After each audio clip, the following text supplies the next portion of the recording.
Nah, udah ya. Selamat pagi, siang, sore, petang untuk sahabat Avicenna. Nah, ini mungkin akan menjadi video yang pertama dari Avicenna Corporation. Nah, kali ini kita akan membahas tentang cacing. Jadi, cacing 101. Kenapa sih cacing? Karena selama ini sih yang jadi momok untuk anak-anak yang mau ke MPPD atau dokter-dokter itu biasanya adalah menghafalkan dari eh, jenis-jenis penyakit atau parasitologi di parasitologi. Jadi penyakit tropis ketika kita di negara tropis, tapi justru penyakitnya kita sulit untuk menghafalkannya karena emang berjubel banyak banget. Nah, makanya di sini mari kita membahas seluruh infeksi cacing yang mudah dipahami dan bagaimana cara menghafalkannya agar lebih sistematis di dalam otak kita. Oke, kita langsung mulai aja. Nah, seperti yang kita tahu, kalau umpamanya cacing itu nanti dibedakan jadi 3 ya secara umum. Jadi yang pertama adalah nematoda, trematoda, dan cestoda. Nah, ini untuk yang pertama. Nah, untuk yang pertama kita akan mempelajari tentang nematoda. Nah, untuk nematoda sendiri nanti kita akan membaginya menjadi 2. Nah, nematoda intestin dan nematoda yang filaria. Untuk nematoda intestin, agar mempercepat dan mempermudah untuk menghafalnya, kita bagi 2. Yang pertama, nematoda intestin yang IT. IT itu adalah singkatannya. Nah, singkatannya IT itu apa? 1E, Enterobius vermicularis atau oxyuris, yang seperti kita tahu merupakan cacing kremi. Nah, A-nya apa? Ascaris lumbricoides. Nah, T-nya apa? Trichuris trichuria. Karena intestin, jadi kita harus dimakan. Stadium infektifnya adalah telur yang termakan, jadi makan telur cacing. Untuk stadium diagnostiknya, ini adalah telur feses, telur di feses. Nah, pertama untuk Enterobius vermicularis, kita akan mempelajari tentang telurnya. Jadi telurnya itu planokonveks. Biasanya kita sebut dengan telur dorayaki. Jadi satu sisinya lurus atau plan, sedangkan sisi yang lainnya itu cembung. Jadi membentuk seperti huruf D. Dan di dalamnya itu ada embrionya. Nah, ini makanya bentuknya seperti dorayaki. Bentuk dewasanya seperti parutan kelapa yang kalau kita cek menggunakan anal patch atau nama kerennya adalah Graham Scotch tape. Pemeriksaannya biasanya pada pagi hari, nanti akan kita temukan cacing dewasa yang bentuknya seperti parutan kelapa. Makanya namanya cacing kremi. Nah, khasnya itu apa? Itu ada anus yang gatal di malam hari. Untuk ascoides sendiri, itu khasnya kalau telurnya diingat-ingat ada 3 lapis berenda. Nah, jadi biasanya kalau umpamanya yang sudah fertil, itu dia akan menjadi 3 lapis yang berenda. Berenda itu apa? Jadi dia seperti ada uget-uget-uget. Jadi dia tidak rata di tepinya. Nah, tapi memang telur ini ada banyak jenisnya, ada yang decorticated, jadi dia belum ada lapisan terluarnya yang lumbricated di luar, bukan lumbricated ya, apa ya namanya, berenda itulah. Nah, sedangkan kalau yang khasnya biasanya yang keluar di soal-soal itu yang khas itu adalah yang dia sudah berenda. Nah, untuk dewasanya itu seperti spaghetti. Jadi kalau sering lihat di Instagram biasanya ada operasi yang disobek ususnya. Nah, terus keluar kayak spaghetti itu bukan spaghetti tapi cacing Ascaris umbricoides yang sudah dewasa. Nah, gejala khasnya apa yang paling sering keluar di UKMPP itu biasanya Loeffler syndrome atau IgE eosinophilic. Jadi kalau dicek IgE-nya dia meningkat. Nah, untuk diagnosisnya khasnya itu adalah cacing dewasa, tentu saja di feses. Nah, biasanya Ascaris ini bisa menyebabkan kegawat daruratan dalam bidang gastrointestinal, jadi bedah gastro, karena bisa menyebabkan ilus obstruksi. Kenapa? Karena cacingnya itu bisa banyak banget, kemudian akan mengobstruksi dari usus itu sendiri. Kemudian yang ketiga adalah T dari it, yaitu Trichuris trichuria. T ini khas sekali, bentuknya seperti tong atau tempayan. Bisa kita lihat di sini. Nah nih, bentuknya seperti tong, karena di sini ada knopnya 2, jadi bentuknya seperti tempayan atau seperti wajan ya. Nah gitu. Ada juga yang menyebutnya lemon shape. Nah, apapun yang penting kalau mamanya digambarkan di otak, bentuknya kayak gini. Nah, nama lainnya Trichuris trichuria adalah cacing cambuk. Kenapa? Karena dia itu bentuknya seperti cambuk. Jadi 3/5 dari badannya itu lebih besar daripada bagian ujungnya. Nah, ini lebih kecil. Bagian depannya dia lebih besar atau lebih gemuk. Gejala gejala kalau sudah menyebabkan komplikasi bisa menyebabkan proliferatif. Ini yang paling khas. Oke, next.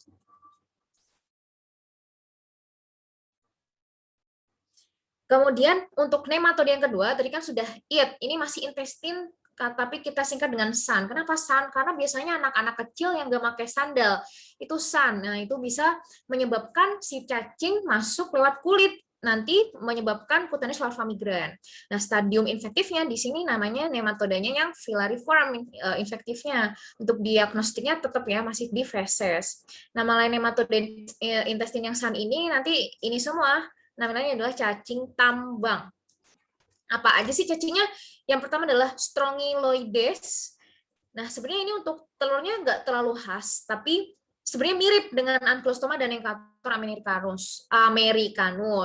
Apa sih? Jadi dia punya dinding yang tipis dan di dalamnya ada embrionya yang globulated atau berglobulus. Jadi di sini tipis, terus ini adalah undul-undul globulus kayak gitu. Nah, kemudian untuk perbedaannya, kalau yang dewasa, yang khasnya dia biasanya ujungnya tajam, terus mulutnya itu membentuk huruf M. Bisa M atau W, apapun itu. Yang penting kayak gini nih. Nah, di ujung sini. Tapi yang satunya, di ujung lainnya, dia runcing. Nah, gejala khasnya apa? Gejala khasnya nanti kalau mamanya didiagnosis, itu kita dapat menemukan larva rhabditiform di dalam feses. Biasanya untuk vignetnya pada sanitasi jamban yang buruk. Terus khasnya yang lain, biasanya ini didahului oleh infeksi-infeksi tertentu pada orang-orang yang mengalami imunodefisiensi, seperti dia punya ini apa livernya dari orang lain gitu. Jadi dia resipien dari liver atau organ transplant kayak gitu. Nah, kemudian cacing yang selanjutnya adalah Ankylostoma dan Necator. Ini kenapa kita jadikan satu? Karena khasnya mirip. Nanti kita lihat perbedaannya ya. Untuk dindingnya masih sama ya, jadi dindingnya tipis dan berglobulus. Nah, kalau kita ingat film SpongeBob, ini nanti kita akan mengingat cacing Alaska. Nah, dia kayak cacing Alaska seperti ini untuk mikroskopis yang sudah diperbesar ya. Bedanya apa? Kalau Ankylostoma duodenale, jadi dia AD, itu ada taring. AD, ada taring. Taringnya yang mana sih? Jadi yang ini nih. Ankylostoma duodenale, dia punya taring. Nah, makanya Ankylostoma duodenale biasanya dia akan lebih menyebabkan anemia karena dia punya taring terus perdarahan anemia seperti itu. Sedangkan untuk Necator americanus dia berbentuk T tapi T-nya T terbalik seperti ini. Gitu ya. Nah, itu bentuk lain ini Ankylostoma caninum. Seperti kalau Ankylostoma pasti dia bertaring. Seperti itu. Nah, untuk pengecekannya biasanya memakai khasnya Harada-Mori test. Jadi dia adalah biakan cacing tapi di dalam tanah kayak gitu.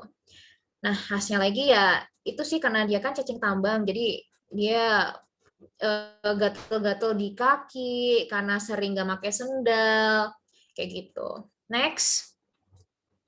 Nah, untuk pilihan terapinya sendiri, untuk yang Necator tadi, itu bisa memakai first line-nya adalah albendazole 400 mg single dose. Tapi ingat, dosis untuk anak kurang dari 2 tahun itu setengahnya, 200 mg single dose.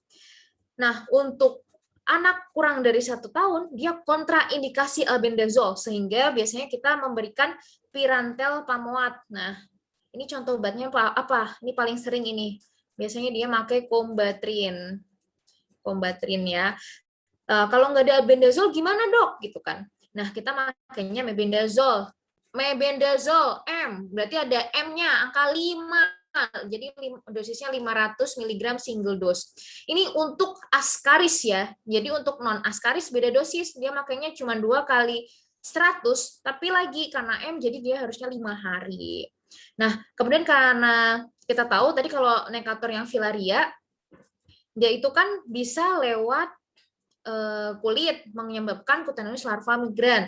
Nah, nanti untuk obatnya berbeda. Nah, nanti dikasihnya albendazole 400 mg 3 hari dan ditambahkan untuk kutannya itu memakai tiabendazole yang topikal. Nah, biasanya kalau kita belajar dulu waktu di kulit ya, itu kalau mamanya punktungnya atau ada papul yang masih aktif atau masih merah itu ada, kita bisa menggunakan TCA. Jadi telketrikloacetat nanti kita pakai kayak bedah buku. Jadi kita dinginin di situ seperti itu. Tapi kalau untuk CLM sendiri, kalau bisa memakai dua, jadi yang sistemik, tapi juga pakai yang di hutan. Nah, untuk nematode yang selanjutnya, ini juga sering ya keluar kalau namanya ujian. Nah, banyak juga kasusnya ya untuk si filariasis ini filariasis. Nah, gimana sih cara kita membedakan antara penyebab filariasis? Filariasis kan cacingnya ada 3 ya. Bisa Wuchereria brandkovti, Brugia malayi, atau Brugia timori. Nah, untuk vektornya sendiri, ini sama-sama Anopheles barbitrostis. Nah, tapi yang lain yang bisa menyebabkan malayi itu salah satunya adalah, atau salah lainnya adalah Mansonia. Anopheles mansonia. Apalin aja M, Mansonia. Nah, untuk yang Wuchereria brandkovti ini kan emang yang paling gitu ya, yang paling sering jadi dia penyebabnya bisa banyak. Bahkan AIDS pun bisa menyebabkan si filariasis karena Wuchereria. Nah, bedanya apa? Sekarang untuk membedakan Wuchereria dengan Brugia, kita lihat edemanya tuh di mana. Kalau Wuchereria atau WB, dia itu sampai ke genital, sedangkan yang lain hanya di tungkai. Nah, sekarang kan PR-nya untuk membedakan Brugia. Brugia ada 2, Malayana sama Timori. Membedakannya gimana? Kita lihat dari mikroskopis cacingnya. Kalau Brugia malayi, dia dari pemeriksaan Jimsa bentuknya merah dan kaku. Jadi lipatannya tuh kaku nih. Jadi dia lipatannya kaku, terus dia merah. Jadi ada enfold yang warnanya merah terwarnai. Nah, sedangkan untuk Brugia timori, dia lebih pucat, jadi warnanya ini kan merah ya, nih. Dan dia lipatannya kaku, nih, kelihatan banget ya kaku. Sedangkan kalau mamanya timori, dia halus. Ini kan juga halus ya. Terus dia lebih pucat. Nah, udah sih yang keluar itu. Oh, satu lagi untuk terapinya, untuk nematode jenis ini beda daripada yang nematode intestin. Kan kalau nematode filariasis kan lebih ke pembuluh limfo ya, jadi obatnya beda. Dia makanya DEC 6 mg. Ingat, 6 mg 12 hari DEC. DEC pasti hanya untuk filariasis, nggak ada yang lain. Nah, kemudian kita move on ke trematoda. Nah, trematode sendiri di sini ada Fasciola hepatica, terus ada Schistosoma atau Schistosomiasis. Nah, Schistosomiasis ini khasnya dia bisa menyebabkan katamaya fever, atau ini adalah fase akutnya, jadi demam katamaya. Khasnya lagi kalau di Vignet itu menyebutkan sering berenang di Danau Lindu, makanya dia biasanya disebut dengan swimmer itch. Jadi gatal-gatal pada perenang. Nah, sekarang kalau mamanya Schistosomia sendiri, schistostoma dibagi jadi 3, ada Japonicum, Mansoni, sama Hematobium. Dari gejalanya kita bisa bedakan kalau Hematobium, dia membuat hematuria, sedangkan sisanya dia menyebabkan diare berdarah. Fase infektifnya sama, serkaria, dan untuk diagnostiknya dia menggunakan telur. Telurnya apa? Jadi di sini kita bisa membedakan, ini adalah yang Japonicum. Japonicum itu ingat-ingat aja bendera Jepang ya, kalau kita belajar bendera Jepang bentuknya bulat. Sedangkan kalau Maya Mansoni, dia itu ada durinya di sini. Tapi di pinggir. Mansoni menceng gitu. Jadi menceng di pinggir. Nah, sedangkan kalau hematobium, dia bentuknya seperti tetesan darah, kan hemato. Jadi kayak gini kan. Nah, tetesan darah. Jadi durinya di belakang. Tapi ingat ya, kalau misalnya nemu soal atau nemu telur nih, waktu udah iship nanti mungkin, terus dia bentuknya bulat, tapi kok ada durinya di tepi atau dimanapun, tapi nggak lancip, itu masuknya ke si Schistosoma yang Japonicum. Nah, untuk terapinya beda ya. Untuk Japonicum, kita ingat-ingat aja, Jepang itu kan negara gede, jadi obatnya harus gede. 60 mg per kilogram berat badan. Dan kita harus ingat kalau mamanya si praziquantel itu tuh dia diberikannya per dosis cuma 20 mg per kilogram berat badan. Jadi dia dibagi menjadi 3 dosis agar dosisnya jadi 20 mg per kilogram berat badan. Sedangkan kalau Mansoni dan Hematobium dia sama, praziquantel dosisnya 40 mg per kilogram berat badan dibagi menjadi 2 dosis biar tadi totalnya sama per makan. Ya, ini kurang ditulis nih praziquantel. Prazia. Nah, kemudian yang terakhir di trematoda itu ada fasciola hepatica. Kayak namanya ya, fasciola hepatica, hepar. Hepar ada apa? Dia deket sama empedu. Makanya kalau mamanya di akut, dia gejalanya di GIT, mual muntah, tapi kalau kronis dia bisa menyebabkan penyumbatan di ductus choledochus. Jadi dia bisa menyebabkan ikterus. Nah, fase infektifnya dia adalah metaserkaria. Metaserkaria itu nanti bentuknya kayak gini, terus kayak ada kaki-kaki bergelambir gitu. Dia biasanya menempel di tumbuhan air gitu. Yang sering keluar sebenarnya ini sih, kalau gambarnya jarang banget keluar. Terus untuk fase diagnostiknya, nah ini yang penting ya. Jadi dia ada telur dan punya operkulum. Bedakan operkulum dengan ini kayak knop gitu ya, operkulum. Di sini bedakan dengan si hematobium, sisostoma yang hematobium, karena kalau sisostoma hematobium kan dia lancip ya, sedang kalau dia operkulum. Jadi kayak trikuria tapi cuma satu. Oke, next ya. Nah ini adalah cacing yang terakhir yaitu cestoda. Kan tadi udah 3, ini yang terakhir cestoda. Cestoda itu ada 2. Ini sering juga ya kita bahas tentang Taeniosolium dan Saginata. Nah, penularannya ini yang membedakan. Kalau Saginata, ingat aja sagi, sapi. Nah, berarti solium ya babi. Gejalanya sebenarnya sama, nanti gejala di GIT. Karena kan dia karena makan daging babi atau sapi yang kurang matang biasanya. Udah terinfeksi, kurang matang dimasaknya. Jadi kemakan. Nah, terus nanti gejalanya kan sama-sama GIT. Bedanya apa? Kalau daging babi, itu dia lebih parah gitu. Kenapa lebih parah? Dan itulah adalah alasan kenapa umat muslim mungkin nggak boleh ya memakan daging babi karena dia bahaya. Nah,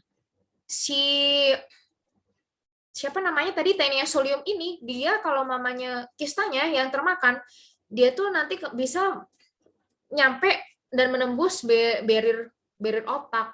Nah, sehingga bisa menyebabkan sistiserkosis. Nah, untuk diagnostiknya sama, dia memakai proglotid atau telur yang dia radier bentuknya. Jadi telurnya itu bulat, terus dia radier. Jadi bagus, kayak ada garis-garisnya gitu. Atau bisa memakai proglotid. Proglotidnya ngapalinnya nggak usah diapalin sebenarnya, tapi kalau pengen memahami bentuknya kayak gini. Kalau mamanya yang Saginata, sapi kan lebih gede daripada si babi, makanya kalau mamanya si Saginata, dia lebih panjang, lebih gede. Nah, terus dia ini lebih kecil-kecil. Sedangkan kalau si solium dia lebih kecil, tapi dia lebih bantet lah dan lebih gede-gede gitu. Dan lebih sedikit jumlahnya. Dia cuman kurang dari 13, sedangkan kalau si Saginata lebih dari 13 nanti segmen dari si proglotidnya itu. Nah, untuk terapinya sama, yaitu praziquantel 10-20 mg per kilogram berat badan dan single dose. Jadi ini yang membedakan dengan sisostoma. Kalau tadi kan ada sesuai dengan jenis cacingnya. Nah, sedangkan kalau mamanya terinfeksinya sama sisolium yang menyebabkan sampai ke sistiserkosis, nanti kan kalau di CT scan bentukannya kan seperti ini. Ini kita harus menambahkan dengan albendazole 15 mg per kilogram berat badan single dose dan steroid karena kan dia di otak bisa meningkatkan TIK-nya karena ada edem juga kan pasti kalau karena di sana ada sesuatu yang apa ya namanya alien gitu. Jadi kayak harusnya nggak di sana tapi di sana gitu. Nah, udah deh. Nah, untuk materi cacing kali ini cukup di sini. Mungkin nanti kalau mamanya ada koreksi atau ada pertanyaan dari teman-teman, bisa langsung komen di sini. Tapi jangan lupa subscribe dulu channel kami ya. Nah, nanti untuk kira-kira teman-teman pengen kita bahas materi apa yang lebih gampang atau karena, Kak, pusing nih buat ngapalin ini. Nah, nanti coba bisa komen di bawah ya.